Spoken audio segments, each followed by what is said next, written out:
স্বাগত আমাদের নিউজ চ্যানেলে।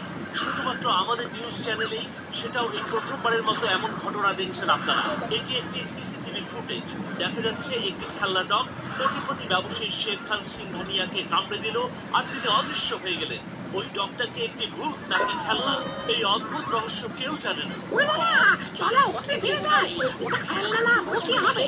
যদি কামড়ে দেয় তাহলে কি হবে আমাদের? আরে বন্ধু, আমার ভাই, ভূত বলিয়া পৃথিবীতে কিছু নাই। নিশ্চয় ওকে কোনো টেলিপোর্টিং ডিভাইস দিয়া কিডন্যাপ করা হইয়াছে, কারণ ওই লোকটা তো কোটিপতি, তাই না বন্ধু আমার ভাই? আচ্ছা, এতে এত চিন্তার কি আছে? ও ভূত হোক বা টেলিপোর্টিং ডিভাইস হোক, আমরা কারো চাইতে কম না।